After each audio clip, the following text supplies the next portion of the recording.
أعوذ بالله من الشيطان الرجيم بسم الله الرحمن الرحيم وصلى الله على محمد وعلى آله الطيبين الطاهرين الذين أذهب الله عنهم الرجس وطهرهم تطهيرا اللهم صل على محمد وآل محمد ولعنة الدائمة الباقية على أعدائهم ومنكر فضائلهم وغاصب حقوقهم أجمعين من يوم عداوتهم إلى قيام يوم الدين أما بعد يا عباد الله أوصيكم ونفسي بتقوى الله فإن التقوى خير الزاد وبها المعاد وتنفع يوم لا ينفع فيه مال ولا بنون إلا من أتى الله بقلب سليم وصلى الله على محمد وعلى آله الطيبين الطاهرين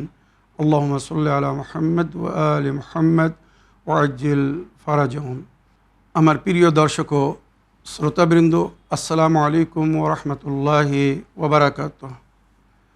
আশা করি আল্লাহর রহমতে আপনারা সবাই কুশল মঙ্গলে আছেন।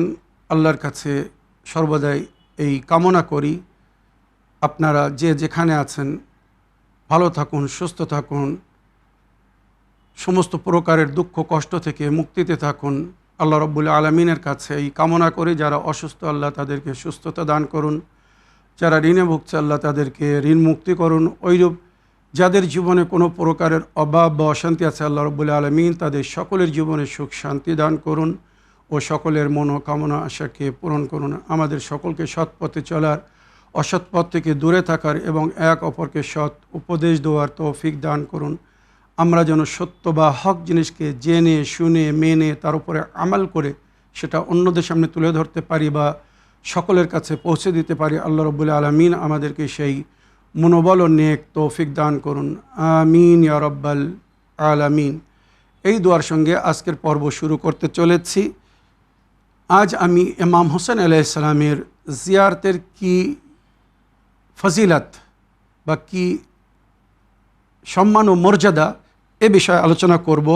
কেননা আমাদের মধ্যে অনেকেই এখন ইমাম হোসেন আলাইহিস সালামের জিয়ারতে আছেন, গেছেন বা অনেকেই জিয়ারতে যাওয়ার আশা রাখেন। তো এটা তাদের সৌভাগ্যবান হওয়ার একটি সুন্দর পরিচয়। কেননা হাদিসের মধ্যে যেটা উল্লেখ হয়েছে, এদা আরাদাল্লাহু বিআবদিন খাইরা ইয়াকযিফু ফি কলবিহি হুব্বাল হুসাইন ওয়া হুব্বা জিয়ারাতিহি। আল্লাহ যখন কোনো বান্দার খায়ের চায়, মঙ্গল চায়, তার অন্তরে ইমাম হোসেন আলাইহিস সালামের ভালোবাসা প্রদান করে দেন এবং ইমাম হোসেন আলাইহিস সালামের জিয়ারতের আশা জাগিয়ে দেন। তাহলে কত বড় খুশনসিব, সৌভাগ্যবান সেই ব্যক্তি যে ইমাম হোসেন আলাইহিস সালামের জিয়ারতে যাওয়ার আশা রাখে। আশা করি আল্লাহ আমাদের সকলের মনোকামনা আশাকে পূরণ করবেন। আমরা যেন আগামী 40 ইমাম হোসেন আলাইহিস সালামের রওজায় গিয়ে ওনার জিয়ারত করতে পারি। কেননা রওয়ায়াতের মধ্যে উল্লেখ হয়েছে, নবী করিম সাল্লাল্লাহু আলাইহি ওয়াসাল্লাম ফরমাতে हैं, ইবনে আব্বাস, জনাবে ইবনে আব্বাস বিখ্যাত রাবি জনাবে আবদুল্লাহ ইবনে আব্বাসকে বলছেন, মানজারহু আই জারা কবরুল হুসাইন, মানে ইমাম হোসেন আলাইহিস সালামের শাহাদাতের পরে যদি কেউ ইমাম হোসেন আলাইহিস সালামের কবরের জিয়ারত করে, আরিফান বিহাক্কিহি, তার হককে জেনে, মানে ইমাম হোসেন কি হক রাখেন সেই হককে জানার পরে কেউ যদি ইমাম হোসেন আলাইহিস সালামের জিয়ারত করে, নবী কিন্তু নিজের জীবনে ভবিষ্যবাণী করছেন, কাতাবাল্লাহু লাহু সওয়াবা আলফা হজ্জাতিন ওয়া আলফা উমরাতিন, 1000 হজ এবং 1000 উমরা সে সওয়াব পাবে। একবার ভেবে দেখুন।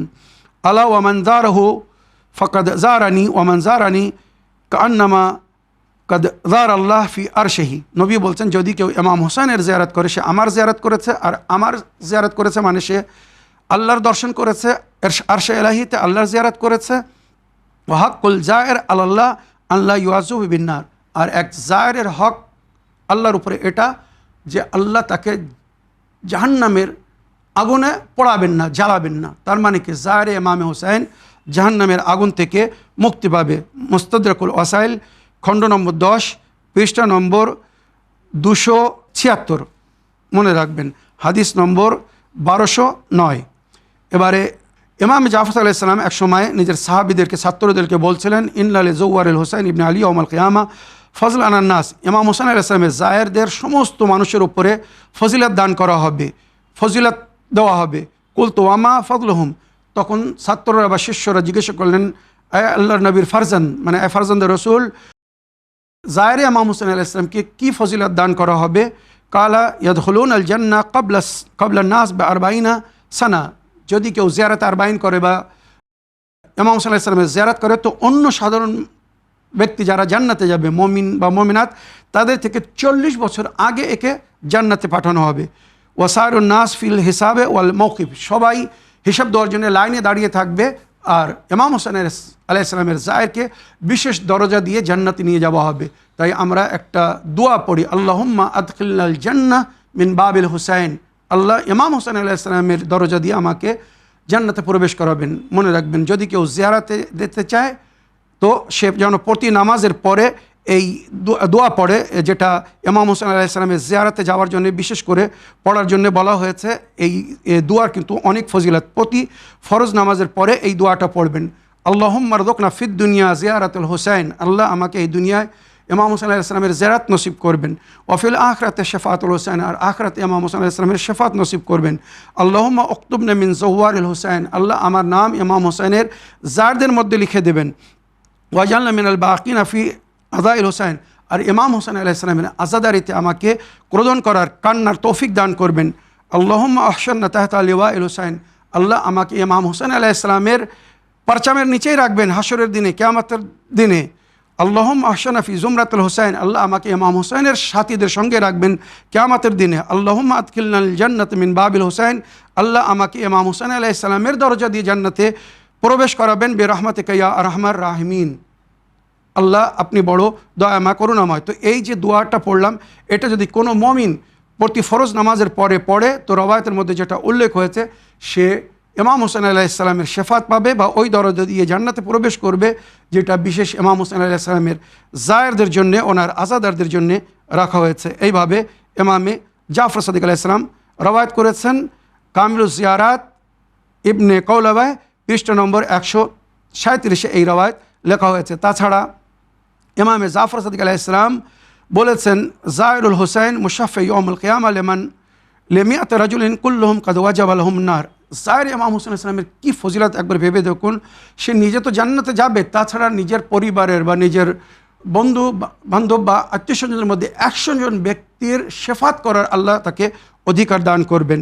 ওইরূপ জায়ের হোসেন আলাইহিস সালামের জন্যে বলা হয়েছে, दूसरी रवायत में नकल हुआ है कि हातिफ़ गायबी इमाम हुसैन के ज़वार को आवाज़ देगा, खुदु बेअद मन अहबब्तुम वदखुलुल जन्नह, গায়বী থেকে আওয়াজ আসবে, মানে আল্লাহ আওয়াজ দেবেন, আয় জায়ের হোসেন তুমি যাকে ইচ্ছা হাত ধরে নিজের সঙ্গে জান্নাতে নিয়ে যাও। কত বড় কথা। কামিলুজ জিয়ারাত পৃষ্ঠা নম্বর 165 এবং 166 এই রওয়ায়াত উল্লেখ হয়েছে।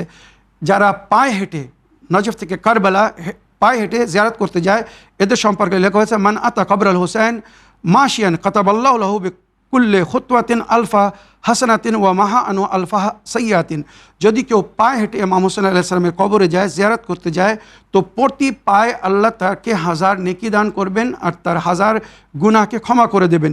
ওয়া রাফআ লাহু আলফা দারাজাতিন, আর তার দরজাকে, স্থানকে উচ্চ করে দেবেন 1000 দরজা। ফায়দা আতাইতাল ফুরাত ফাকতাসিল, এবারে ইমাম বলছেন, যদি ইমাম হোসেনের জিয়ারত করতে যাও, তো যখন ফুরাত নদীর ধারে যাবে তো ওখানে গোসল করবে। ওয়া আল্লিকনা আলাইকা, আর জুতোকে খুলে হাতে ধরে, মানে পায়ে হেঁটে যাবে। ওয়ামশা হাফিয়ান, মানে খালি পায়ে হেঁটে কবরের দিকে যাবে। ওয়ামশাল আব্দুল দলিল, একদম ক্ষুদ্র এক তুচ্ছ বান্দার মতো হয়ে ইমামের দরবারে যাবেন। ফায়দা আতাইতা বাবুল হায়ের কব্বারাল্লাহ আরবান, আর যখন হারামের দরওয়াজা, মানে ইমাম হোসেনের রওজায় প্রবেশ করার জন্য দরজায় আসবে, তখন 4 বার আল্লাহু আকবার বলবে। যদি তোমরা এমন করো, তো এখানে রওয়ায়াত বলছে 1000 হজ এবং 1000 উমরা আর আল্লাহর পথে জিহাদ করার সওয়াব পাবে। এখানে এক রাবি बशीरुद्दहान बयान करता है कि हमारे और इमाम जाफ़र अलैहिस्सलाम की एक तवील गुफ्तगू हुई। আমার আর ইমাম জাফর अलैहिस्सलाम মাঝখানে একটা অনেক সময় কথাবার্তা হচ্ছিল। उस गुफ्तगू के आखिर में इमाम अलैहिस्सलाम ने मुझसे फरमाया, সেই কথাবার্তার শেষে ইমাম আমাকে বললেন, ওয়াহাক ইয়া বাশির ইন্নাল মুমিন ইযা আতাহু আরিফান বিহাক্কি ওয়াক্তাসালা ফিল ফুরাদ কাতাবা লাহু বিকুল্লি খুতওয়াতিন হুজ্জাতান ওয়া উমরাহ মাবরুরাত মুতাকাব্বিলাত ওয়া গাদওয়া মা আন-নবী ওয়াল ইমাম আল আদিল। এ বাশির, জানো যদি কেউ কোনো মুমিন ইমাম হোসেন আলাইহিস সালামের হককে অধিকারকে জেনে মারিফতের সঙ্গে তার জিয়ারত করে, ফুরাত নদীতে গোসল করে জিয়ারত করে, তো প্রতি পায়ে পায়ে সে হজ এবং উমরা কবুল হজ উমরার সওয়াব পাবে। আর নবী বা ইমামের সঙ্গে দুশমনের বিরুদ্ধে লড়াই করার যে সওয়াব, জিহাদ যাকে শরীয়তের ভাষা বলেছে, তার সওয়াব আল্লাহ দান করবে। আন আবি আবদুল্লাহ সানি, ইমাম জাফর আলাইহিস সালাম বলছেন, ইন্না ফাতিমা বিনত মুহাম্মদ সাল্লাল্লাহু আলাইহি ওয়া আলিহি ওয়াসাল্লাম তাহদুরু লিজুওয়ার কবরে ইবনে আল হুসাইন আলাইহিস সালাম ফাতাস্তাগফির লাহুম দুনুবাহুম। কামিলুজ জিয়ারাত খণ্ড নম্বর 1 পৃষ্ঠা নম্বর 118 লেখা হয়েছে, ইমাম জাফর আলাইহিস সালাম বলছেন, যখন কোনো জায়ের ইমাম হোসেনের জিয়ারত করতে যায় তো বিবি ফাতেমা জাহরা ওখানে জোয়ারে কবরে ইমাম হোসেনকে দেখে, ইমাম হোসেন আলাইহিস সালাম কবরে জায়েরদেরকে দেখে আল্লাহর কাছে তাদের জন্য ক্ষমা প্রার্থী হন যে আল্লাহ, এরা আমার ছেলে হোসেনের জিয়ারত করতে এসেছে, এদের গুনাহকে ক্ষমা করে দেবেন। তাই রওয়ায়াতের মধ্যে উল্লেখ হয়েছে, আন আবি জাফর আলাইহিস সালাম কালা মররু শিয়াতুনা বিজিয়ারত কবরুল হোসেন আলাইহিস সালাম, আমাদের শিয়াদেরকে ইমাম হোসেনের কবরের জিয়ারতের হুকুম দাও। ফাইন্না ইতিয়ানহু ইয়াজিদু ফির রিজক, ইমাম হোসেন আলাইহিস সালামের জিয়ারত রুজিতে বৃদ্ধি করে, ইয়ামুদ্দু ফিল উমর, বয়সে বৃদ্ধি করে, ওয়াইয়াদফা মাদাফিআ সু, আর ভয়ঙ্কর মৃত্যু থেকে রক্ষা করে, ওয়া ইতিয়ানহু মুফতারাদুন আলা কুল্লি মুমিনিন ইকুরুল লিল হোসেন বিল ইমামা মিনাল্লাহ, আর যারা ইমাম হোসেন আলাইহিস সালামের ইমামাতের উপরে বিশ্বাস রাখে যে এটা আল্লাহর তরফ থেকে ওনাকে সম্মান দান করা হয়েছে, তাদের উপরে ইমাম হোসেন আলাইহিস সালামের জিয়ারত করা ফরজ। তাই রওয়ায়াতে আগে উল্লেখ হয়েছে, ইমাম হোসেন আলাইহিস সালামের যদি কেউ জিয়ারত করে, গফরাল্লাহু লাহু মা তাকাদ্দামা মিন যামবিহি ওয়া মা তাআখারা, আল্লাহ তার আগের ও পরের গুনাহকে ক্ষমা করে দেবেন। এবারে এখানে ইমামে জাফর সাদিক আলাইহিস সালামের কাছে প্রশ্ন হচ্ছে যে, এ আকা ও মাওলা, নবী করিম সাল্লাল্লাহু আলাইহি সাল্লাম বলেছেন, ইন্নাল হুসাইন মিসবাহুল হুদা ওয়া সাফিনাতুন নিজাত, ইমাম হুসাইন হেদায়েতের আলো আর নেজাতের তরি। তো আহলে বাইত সবাই তো নেজাতের তরি, মাসালু আহলে বাইত কামাসাল সাফিনাতুন নূহ মানে রাকাবাহা নাজা ওয়া মান তাখাল্লাফা আনহা ফাগারিকা ওয়া হাওয়া। আমার আহলে বাইতের উদাহরণ নূহ নবীর তরির মতো, যে এই তরিতে সওয়ার হয়েছে সে নেজাত পেয়েছে, আর যে এই তরিকে ছেড়ে দিয়েছে সে ডুবে যাবে, শেষ হয়ে যাবে। তো সবাই যখন নেজাতের তরি, তাহলে বিশেষ করে ইমামে হুসাইনকে নেজাতের তরি কেন বলা হয়েছে? তখন ইমাম হোসেন আলাইহিস সালামের জিয়ারত সম্পর্কে ইমাম জাফর আলাইহিস সালাম বলছেন, কুল্লুনা সফিনাতুন নিজাত ওয়ালাকিন সফিনাতু আওসা ওয়া আসরা, আমরা সবাই নেজাতের তরি, কিন্তু ইমাম হোসেন আলাইহিস সালামের তরি বেশি বড় এবং দ্রুত। যারা ইমাম হোসেন আলাইহিস সালামের জিয়ারত করবে বা ইমাম হোসেন আলাইহিস সালামের আযাদারি করবে, এরা অন্যদের চেয়ে তো অনেক আগে জান্নাতে প্রবেশ করবে, আল্লাহ এদেরকে ক্ষমা করে দেবে। আর বেশি রওয়ায়াতে উল্লেখ হয়েছে, অধিক থেকে অধিক উম্মতে মুসলিমা ইমামে হোসাইনের কারণে জান্নাতে যাবে। মনে রাখবেন, আমরা যেখানে যেখানে মজলিস করি, আপনারা চেষ্টা করবেন, যদি কোনো কাজ না থাকে, ব্যস্ত না থাকেন, ফ্রি থাকলে বা নিজেকে ফ্রি করে অবশ্যই ইমাম হোসেন আলাইহিস সালামের মজলিসে শিরকত করার চেষ্টা করবেন। কেননা এই সমস্ত ইমাম বাড়ি বা হোসাইনিয়া বা মসজিদ যেখানে মজলিস হচ্ছে, এগুলো কিন্তু নেজাতের তরি। ইমাম হোসেন আলাইহিস সালামের জিকির শুনতে, শাহাদাতনামা শুনতে, মজলিস শুনতে যদি যান, ওখান থেকে হেদায়েত গ্রহণ করবেন, ইমাম হোসেন আলাইহিস সালামের মিশনকে ফলো করবেন, ইনশাআল্লাহ ইমাম হোসেন আলাইহিস সালামের ওই তরিতে সওয়ার হয়ে যাবেন, যাতে সওয়ার হওয়ার জন্য নবী বলেছেন। আর অতি দ্রুত এবং অতি শীঘ্র মরার পরে বিনা হিসাব যদি জান্নাতে যেতে চান, তো ইমাম হোসেন আলাইহিস সালামের মিশনকে ফলো করুন, ইমাম হোসেন আলাইহিস সালামের তরিতে সওয়ার হওয়ার চেষ্টা করুন। এখানে একটা সুন্দর ঘটনা আমি শুনিয়ে আজকের এই অনুষ্ঠানকে শেষ করতে চাই। ইমাম হোসেন আলাইহিস সালামের জিয়ারতের কি ফজিলত, ইমাম হোসেন আলাইহিস সালামের মায়া মহব্বত, যার জিকির আমার বক্তব্যের প্রথমেই আমি করেছি, যে নবী বলছেন, ইযা আরাদাল্লাহু বিআবদিন খাইরা ইয়াগযুফু ফি কলবিহি হুব্বাল হুসাইন ওয়া হুব্বা জিয়ারাতিহি।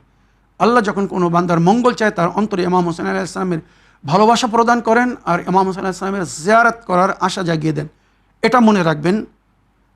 রওয়ায়াতে উল্লেখ হয়েছে এক সময় নবী করিম সাল্লাল্লাহু আলাইহি ওয়াসাল্লামের একটি সাহাবী নবী করিম সাল্লাল্লাহু আলাইহি ওয়াসাল্লামকে নিজের বাসায় আমন্ত্রণ জানিয়েছেন, দাওয়াত করেছেন। নবী করিম সাল্লাল্লাহু আলাইহি ওয়াসাল্লাম সাহাবীর দাওয়াতকে গ্রহণ করলেন, মেনে নিলেন যে কাল সন্ধ্যাবেলা আপনি আমার বাসায় আসবেন, রাতের খাওয়া আমার সঙ্গে খাবেন।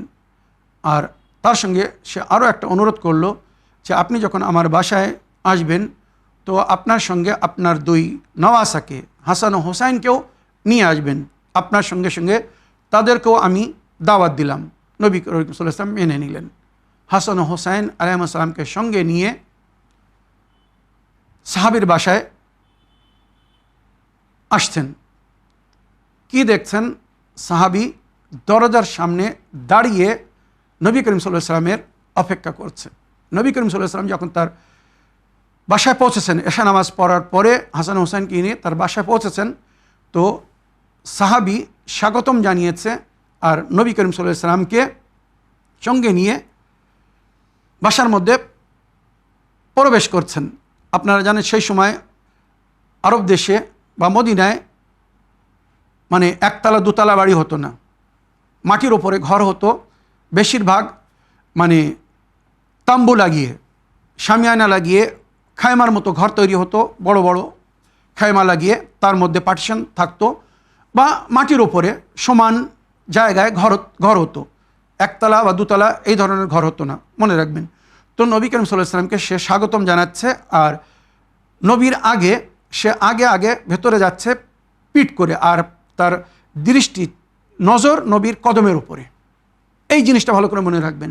সে নবীর আগে যেমন আমরা আহ্বান জানাই, স্বাগতম জানিয়ে নবীকে ঘরের ভিতরে প্রবেশ করার জন্য বলছেন, আর সে পিছন মানে দিকে চলছে, মুখ নবীর দিকে আর পিঠ পিছনের দিকে মানে ঘরের দিকে, আর ওইভাবে ভেতরে যাচ্ছে আর নবীর কদমের উপরে তার নজর পড়ে আছে। ভেতরে নিয়ে সুন্দর মাসনাদ সাজিয়ে রেখেছিল, সেখানে নবীকে বসিয়েছে, ইমাম হাসান হোসেন আলাইহিস সালামকে বসিয়েছেন। খুব সম্মানের সঙ্গে সুন্দর নিমন্ত্রণ করলেন, সুন্দর দাওয়াত, মানে তার ক্ষমতায় যা ছিল সমস্ত নেয়ামত সেখানে রেখেছিল। খুব সংক্ষিপ্তে সুন্দরভাবে নবী করিম সাল্লাল্লাহু আলাইহি ওয়াসাল্লাম দাওয়াতকে গ্রহণ করলেন, পানাহার করলেন। ইমামে হাসান ও হোসেন আলাইহিস সালামও নবীর সঙ্গে দস্তরখানে ছিলেন। নবী কখনো ইমামে হাসানকে খাওয়াচ্ছিলেন, কখনো হোসেনকে খাওয়াচ্ছিলেন। খুব ভালো লাগছিল। দাওয়াতের পরে আবার ওই ব্যক্তি বিদায় দিচ্ছে, তো বিদায় দেওয়ার সময়ও সেম ওইভাবে সে নবীর আগে চলছে, নবীর দিকে মুখ আর দরজার দিকে তার পিঠ, আর তার নজর নবীর কদমের উপরে, নবীর পায়ের উপরে। এইভাবে সে ঘর থেকে বাইরে চলে গেল। নবীও ঘরের বাইরে চলে আসলেন। নবী তাকে বললেন, আমার ভাই, তুমি আমার সাহাবী, আমি তোমাকে খুব ভালো রকম জানি, কিন্তু আজ তোমার এই যে ব্যবহার দেখলাম একটি ভিন্ন রূপে। তুমি যাওয়ার সময়ও নিজের নজর আমার কদমের উপরে রেখেছিলে, বিদায় দেওয়ার সময়ও তুমি তোমার নজর আমার কদমের উপরে রেখে আছো, আমার দিকে তাকাচ্ছিলে না, ওইভাবে আমার কদম দেখছিলে, এর কারণ কি? তখন ওই ব্যক্তি বলছে, সাহাবী বলছে, এবারে শুনুন, এই আল্লাহ নবী, আমি মান্যত করেছিলাম যে নবী করিম সাল্লাল্লাহু আলাইহি ওয়াসাল্লাম যদি আমার দাওয়াতকে কবুল করেন, আমার দাওয়াতকে গ্রহণ করেন, আমার বাসায় আসেন, তো নবী আমার ঘরের ভেতরে প্রবেশ করার সময় যত কদম আমার ঘরের মধ্যে রাখবেন, আর ওইরূপ যখন ঘর থেকে বাইরে যাবেন তো যত কদম প্রতি পায়ে, যেটা আমরা বাংলায় বলে থাকি, প্রতি পায়ে যত কদম উনি তুলবেন রাখবেন, আমি ততটা গোলাম কিনে আজাদ করব। সেই সময় একটা গোলাম 5,000 10,000 দিনারে কেনা হতো। চিন্তা করুন, খুব কম হলেও 2,000 দিনার মানে সোনার আশারপি, এর কমে গোলাম পাওয়া যেত না। সে কি বলছে, নবী আল্লাহ, আমি মান্নাত করেছিলাম আপনি যদি আমার বাসায় আসেন তো প্রতি কদমের পরিবর্তে, প্রতি পায়ের পরিবর্তে আপনি যত পা ফেলবেন আমার ঘরে যাওয়ার সময় এবং বাইরে হওয়ার সময় আমি ততটা গোলাম আজাদ করব। আর সে করেছিল, ওয়াদা পুরো করেছিল। নবী তাকে দোয়া দিয়েছিলেন, এর পরিবর্তে আল্লাহ তোমাকে জান্নাতে এত সুন্দর ঘর দিবে, এত সুন্দর স্থান রাখবে, যেটা হয়তো তোমার ধারণায়ও নেই, তুমি ভাবতেও পারবে না। এবারে ইমামে হাসান ও হোসাইন তখন ছোট ছিলেন, এই দৃশ্য নিজের দৃষ্টিতে নিজের চোখে দেখেছিলেন। সুতরাং ইতিহাসে লেখা হয়েছে হাসান ও হোসাইন আলাইহিসসালাম বাড়ি এসে এই পুরো ঘটনা নিজের মাকে শুনিয়েছিলেন, যে আম্মি জান, আজ সাহাবীর বাড়িতে আমরা গিয়েছিলাম, তার বাড়িতে এই ঘটনা ঘটেছে। পায়ে পায়ে সে একটা গোলাম আজাদ করবে বলে সে নানাজানকে ওয়াদা করেছে। নানাজান তার জন্য দোয়া দিয়েছেন। আমি চাচ্ছি আমিও নানাজানকে, মানে ইমামে হোসাইন বলছেন, আম্মি জান, আমিও নানাজানকে আমার বাসায় দাওয়াত করতে চাই। মা খুব খুশি, যদি তোমরাও দাওয়াত করতে চাও করো, আমি সরঞ্জাম করব, আমি সমস্ত দাওয়াতের ইন্তজাম করব। বা হযরত আলী আলাইহিস সালামকেও বললেন, মাতা পিতা খুবই খুশি, ঠিক আছে, কালকেই তোমরা নানাজানে দাওয়াত করো, কালকে এশা নামাজের পরে নানাকে দাওয়াত করো, নানা আসবেন আমাদের বাসায়, আমরা একসঙ্গে পানাহার করব, খুব ভালো লাগবে। ইমামে হোসেন আলাইহিস সালাম নিজের নানার কাছে যাচ্ছেন আর বলছেন, নানা, আমি কালকে আমার বাসায় আপনাকে দাওয়াত করলাম, কালকে আপনি আমার বাসায়, আমাদের বাসায় আমাদের সঙ্গে পানাহার করবেন, এশা নামাজের পরে আপনি আমার বাসায় আসবেন। রওয়ায়াত শুনুন, সুন্দর রওয়ায়াত। এবারে নবী ওয়াদা করলেন, দাওয়াত কবুল করলেন। এশা নামাজের পরে মসজিদে মাওলা আলীও ছিলেন, হাসান ও হোসাইন আলাইহিসসালাম এনারাও ছিলেন। সুতরাং নবীর সঙ্গে মা ফাতেমার, মানে হাসান ও হোসাইনের বাড়িতে মাওলা ইমাম হোসেন আলাইহিস সালামের বাসায় নবী করিম সাল্লাল্লাহু আলাইহি ওয়াসাল্লাম আসতেন। যখন দরজায় এসেছেন, নবী জিবরাইল আমিনকে চিনতেন। অনেক সময় জিবরাইল আমিন ফেরেশতা না, মানব রূপে নবীর কাছে আসতো। সুতরাং আজকেই দেখছেন জিবরাইল আমিন দরজার উপরে দাঁড়িয়ে আছে আর নবীকে স্বাগতম জানাচ্ছে, নবীকে স্বাগতম জানাচ্ছে। আর যেমন সাহাবী যখন নবী ঘরে প্রবেশ করছিলেন কদম গুনছিল, ওইরূপ আর জিবরাইল আমিন নবীর প্রতি পা পা গুনছেন। কদম, কত পা নবী ভেতরে ফেলে নিজের জায়গায় পৌঁছাচ্ছেন, গন্তব্যে বা স্থানে পৌঁছাচ্ছেন, পা একটা একটা পা গুনছে। আঙিনা থেকে নিয়ে ঘরের ভেতরে প্রবেশ করা পর্যন্ত, যেখানে দস্তরখান লাগানো হয়েছিল সেখানে যাওয়া পর্যন্ত জিবরাইল আমিন নবীর কদম গুনছিলেন। ওইরূপ ফেরার পথেও জিবরাইল আমিন নবীর কদম গুনছে। তো ওখানে জিবরাইল আমিনকে নবী করিম সাল্লাল্লাহু আলাইহি ওয়াসাল্লাম জিজ্ঞাসা করলেন, আয় জিবরাইল, এর আগে এমন সম্মানের সঙ্গে কখনো তুমি আমাকে স্বাগতম জানাওনি, আর আমি দেখছিলাম তুমি আমার প্রতি পায়ের ওপরে নজর রেখেছিলে, এর কারণ কি? তখন জিবরাইল আমিন বলছে, যখন ইমাম হোসাইন আপনাকে দাওয়াত করেছিলেন সেই সময় আল্লাহ আমাকে দায়িত্ব দিয়েছিলেন, এই জিবরাইল, হোসাইনের মেহমান আমার মেহমান, সুতরাং ওই মেহমানের আহ্বান, ওয়েলকাম বা স্বাগতম তুমি করবে। আর নবী যখন ঘরে প্রবেশ করবেন তো কত কদম রেখেছেন ঘরের ভিতরে, আর ওইভাবে ঘর থেকে বাইরে হওয়ার সময় কত কদম রেখে উনি ঘরের বাইরে গিয়েছেন, এটাকে স্মরণে রাখবে বা এটাকে লিপিবদ্ধ করবে আর এটা আমার সামনে পেশ করবে। আমি আল্লাহ ওয়াদা করছি, নবী করিম সাল্লাল্লাহু আলাইহি ওয়াসাল্লাম নিজের নাতি হোসাইনের যে দাওয়াতকে কবুল করেছেন, তার মায়া, তার মহব্বতে আমি হোসাইনকে ভালোবাসি, কেননা এই হোসাইন আমার দিন, নানার শরীয়তকে বাঁচাবে, জীবনদান দিবে। হোসাইনকে আমি ভালোবাসি, সুতরাং আমি এই হোসাইনের ভালোবাসার শপথ করে বলছি।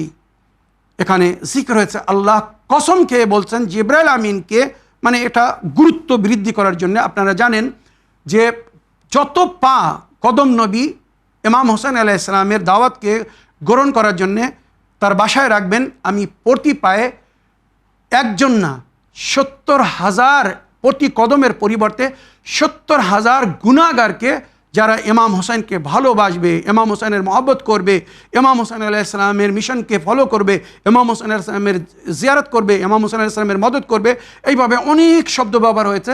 মানে ইমাম হোসেন আলাইহিস সালামকে জেনে শুনে মেনে তার সঙ্গে থাকবে বা তার সাথ দিবে, হোসাইনের মহব্বতে আমি প্রতি পায়ে পায়ে ৭০,০০০ গুনাহকে ক্ষমা করে দেব। চিন্তা করুন, সাহাবী যখন বললেন তো নবী তাকে বললেন, জিজ্ঞেস করলেন তুমি এটা কেন করেছো? তো সে বলেছিল আমি প্রতি কদমের উপরে একটা গোলাম আজাদ করব। আর এখানে আল্লাহ বলছে প্রতি কদমের উপরে আমি 70,000 জাহান্নামীকে জাহান্নাম থেকে আজাদ করে দেবো, যারা হোসাইনকে ভালোবাসবে। এবারে ভেবে দেখুন, যদি অন্তরে ইমাম হোসেন আলাইহিস সালামের মায়া মহব্বত থাকে, কেউ যদি ইমাম হোসেন আলাইহিস সালামের আজাদারি করে, আজাদারি কে করবে? যার অন্তরে ইমাম হোসেন আলাইহিস সালামের মায়া এবং মহব্বত থাকবে। ইমাম হোসেন আলাইহিস সালামের জিয়ারতে কে যাবে? যে ইমাম হোসেন আলাইহিস সালামের মারেফত রাখবে, ইমাম হোসেন আলাইহিস সালামকে ভালোবাসবে।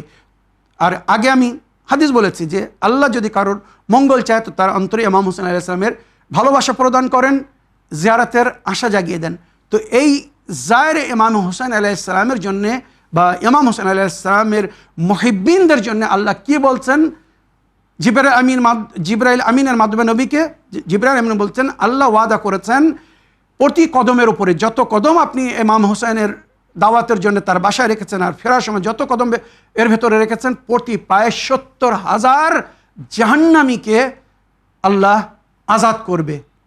সাহাবী গোলাম আজাদ করেছিল, আর আল্লাহ ইমাম হোসেন আলাইহিস সালামের মহব্বতে গুনাহগারকে, পাপীকে, যাদের পাপ হয়তো তাদেরকে জাহান্নামে নিয়ে যেত, ইমাম হোসেন আলাইহিস সালামের মায়া বা মহব্বতে আল্লাহ তাকে আজাদ করে দেবে, জাহান্নাম থেকে মাফ করে দেবে, শুধু আপনার কদমের বরকতে, নবীর কদমের বরকতে।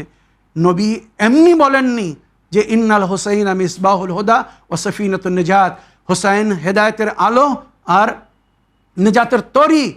আজ ওয়াল্লাহ বিল্লাহ তাল্লাহ 3 শরী কসম খেয়ে বলছি, ইমামে হোসাইন আলাইহিস সালামের মাধ্যমে আজ বিশ্বে ওনার আশুরা বলুন বা আরবাইন চাহলুম বলুন, পুরো বিশ্বর নজর কেড়েছে। আজ আমার মনে কোনো জাত বা ধর্ম, মানে শুধু ইহুদি ছাড়া, ইহুদি এরা ইসলামের মুসলমানদের চরম শত্রু, এরা কখনো ইসলামকে মুসলমানদেরকে ভালোবাসেনি। কোরআনে যার জিকির হয়েছে আসাদ্দুকুম আদাওয়াতান, খোদা নিজে বলছে যে তোমাদের চরম শত্রু, সবচেয়ে অধিক যে তোমাদের থেকে ঘৃণা করে, শত্রুতা করে, সে হচ্ছে ইহুদি। আর সেই ইহুদিদের যারা সাথ দিচ্ছে তারা কি করে মুসলমান হতে পারে ভেবে দেখুন। তো মনে রাখবেন, শুধু ইহুদিরা ছাড়া সমস্ত জাত, সমস্ত ধর্মের লোকেরা আজ ইমাম হোসেন আলাইহিস সালামের জিয়ারত করছে। ওখানে যাওয়ার পরে তাদের চোখ খুলে যাচ্ছে, জীবন পরিবর্তন হয়ে যাচ্ছে। আমাদের ভারত থেকে এবছর বহু হিন্দুরা গিয়েছে। এক জৈন, সে জিয়ারত করে ফিরে আসার পরে বা ওখান থেকে ইন্টারভিউ দিচ্ছে সে, যে আমি কখনো ভাবতে পারিনি যে আমি এক জৈন হিন্দু ধর্মের মানুষ, আমার সঙ্গে এত সৎ ব্যবহার হবে। তারা যখন জানতে পেরেছে যে আমি জৈন, আমি ননভেজ খাই না, তো যেখানে যাচ্ছে আমার জন্য তারা ভেজ প্রোভাইড করেছে, যা আমি খেতে পারি, আমাকে যেন ক্ষুধায় না থাকতে হয়, কম্প্রোমাইজ না করতে হয়, কোনো প্রকারের কষ্ট ভোগ না করতে হয়। সমস্ত জায়গায় আমার ধর্মকে খেয়াল রেখে আমাকে সেই ধরনের পানাহার দেওয়া হয়েছে যেটা আমার জন্য শুদ্ধ বা ভালো ছিল। আর ওখানে আমি যেটা দেখলাম যে মানবতার এত সুন্দর উদাহরণ বিশ্বে কোথাও পাওয়া যায় না। বিনা জাত ধর্মের মতভেদ রেখে সবাই এক স্থানে এক গন্তব্যে যাচ্ছে আর ইমাম হোসেনকে স্মরণ করছে। এটা তার মানবতার সবচেয়ে বড় পরিচয় ছিল। এখানে আমি এতটুকু বলবো, এই যে বিশ্ববাসীরা হেদায়েত পাচ্ছে, গত বছরের আগে কেপটাউনের এক খ্রিস্টান ফাদার এসেছিল ইমাম হোসেনের জিয়ারত করতে। ফিরে গিয়ে সে ভাষণ দিয়েছিল গির্জাঘরে, যদি তোমরা দুনিয়ায় জান্নাত দেখতে চাও হোসাইনের কবরে যাও, আর যদি মানবতা দেখতে চাও, ইনসানিয়াত, হিউম্যানিটি দেখতে চাও, তো ইরাকে যাও আর ওই পদযাত্রা দেখো কিভাবে নিঃশুল্ক বিনামূল্যে বড় বড় 5 স্টার হোটেলে যে খাদ্য দেওয়া হয় না, তার চেয়ে তো সুন্দর পানাহার করানো হচ্ছে ফ্রি অফ কস্ট ইমাম হোসেনের জায়েরদেরকে। অনেক মেসেজ দিয়েছে অনেক ধর্মগুরুরা, আর সেখানে গিয়ে তারা যা বলছে সেগুলো শুনুন।